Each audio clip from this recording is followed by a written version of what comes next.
अमीर बनने का है सपना। ये आदतें बदल देंगी आपकी जिंदगी। आज ही अपनाएं पैसे बचाने के 5 आसान टिप्स। Money saving tips. आपकी थोड़ी थोड़ी बचत भी समय के साथ एक बड़ी रकम बन सकती है। फिर आपको अमीर बनने से कोई नहीं रोक सकता है। अमीर बनना हर किसी का सपना होता है। इस सपने को पूरा करने के लिए कई लोग पूरी जिंदगी मेहनत करते हैं, वहीं कई लोग जल्द से जल्द अमीर बनना चाहते हैं। लेकिन सच्चाई ये है कि कुछ ही लोग अमीर बनने के सपने को पूरा कर पाते हैं। ऐसे में अगर आप भी कमाए के पैसे बचाकर अमीर बनने की चाह रखते हैं तो आपको ये पता होना जरूरी है कि अमीर बनने का तरीका हाउ टू बिकम रिच क्या है। इसके लिए सबसे पहले ये जरूरी है कि आप कमाए और बचत के आसान पर्सनल फाइनेंस रूल को समझें। अमीर बनने के लिए सिर्फ कमाई तगड़ी होनी जरूरी नहीं। कई लोग बहुत अच्छी कमाई के बाद भी अमीर नहीं बन पा रहे हैं, क्योंकि उन्हें न तो पैसे बचाने का तरीका पता होता है, न ही वह सही जगह अपने पैसे को इन्वेस्ट कर पाते हैं। लेकिन अमीर बनने के लिए सिर्फ कमाई तगड़ी होनी जरूरी नहीं है।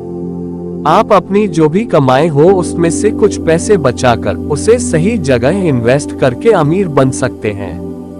अमीर बनने के तरीके की बात करें तो इसमें अपनी कमाई के मुताबिक एक बजट बनाना, बचत करना और निवेश करना शामिल है।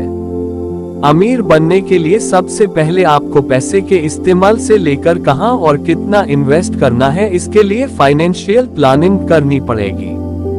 पैसे बचाने के लिए 5-0-3-0-2-0 रूल एक शानदार तरीका और आसान है। इसके तहत आपको अपनी कमाई के पैसे को जरूरत से लेकर बचत तक के लिए 3 अलग अलग भाग में बांटना है। इस 5-0-3-0-2-0 रूल का मतलब है कि आपको 50% अपने मंथली जरूरी खर्च के लिए रखना चाहिए। इसके अलावा 30% अपने शौक को पूरा करने के लिए रखना चाहिए। वहीं बाकी के बचे 20% कमाई को भविष्य की जरूरतों के लिए बचत करके सही जगह निवेश करना चाहिए। अगर आपको लगता है कि आप अपने सेविंग्स अकाउंट में पैसे जमा करके शानदार रिटर्न पा सकते हैं तो ये सही नहीं है। सेविंग अकाउंट में आपको काफी कम रिटर्न मिलता है, लेकिन अगर आप सेविंग अकाउंट में पैसे जमा करके भी ज्यादा ब्याज कमाना चाहते हैं तो आपके लिए ऑटो स्वीप फैसिलिटी का ऑप्शन चुनना बेहतर है। आप अपने बैंक में संपर्क करके सेविंग अकाउंट में ऑटो स्वीप फैसिलिटी एक्टिव करा सकते हैं। ऑटो स्वीप फैसिलिटी के तहत अगर आपके सेविंग अकाउंट में मौजूद पैसे एक लिमिट से ज्यादा हो जाती है तो लिमिट से एक्स्ट्रा पैसा ऑटोमेटिक रूप से फिक्स्ड डिपॉजिट अकाउंट में चला जाता है। इसके बाद आपको सेविंग अकाउंट पर एफडी जैसा रिटर्न, बेस्ट एफडी रिटर्न्स मिलता है। इसमें आपको पहले की तुलना में 5-7% अधिक रिटर्न मिलता है। भविष्य में होने वाली इमरजेंसी की स्थिति को ध्यान में रखते हुए अपनी मंथली इनकम का कम से कम 6 गुना इमरजेंसी फंड में डालना चाहिए। ये सिक्योर इन्वेस्टमेंट का एक शानदार तरीका है। अगर आसान शब्दों में बताएं तो यदि आपका मंथली खर्च 1 लाख है तो भविष्य में होने वाली इमरजेंसी कंडीशन से निपटने के लिए आपको 6 लाख जमा करके रखना चाहिए। टर्म लाइफ इंश्योरेंस में मिनिमम सम एश्योर्ड कैलकुलेट करने का सबसे अच्छा तरीका 20x टर्म इंश्योरेंस है। इसका मतलब यह है कि आपके पास सालाना इनकम का 20 गुना टर्म इंश्योरेंस कवर होना चाहिए।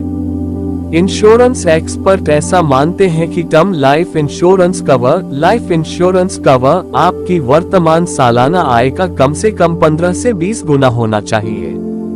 25x retirement rule. हर व्यक्ति के लिए रिटायरमेंट प्लानिंग करना बेहद जरूरी है। रिटायरमेंट प्लानिंग करते समय वैसे तो कई बातों का ध्यान रखा जाता है, लेकिन खास तौर पर तेजी से बढ़ रही महंगाई के हिसाब से रिटायरमेंट सेविंग्स करना चाहिए। इसके लिए 25x रिटायरमेंट सेविंग रूल काफी जरूरी है।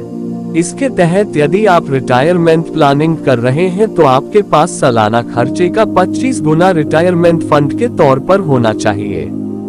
इसके बाद आप आराम से रिटायर होने के बारे में सोच सकते हैं।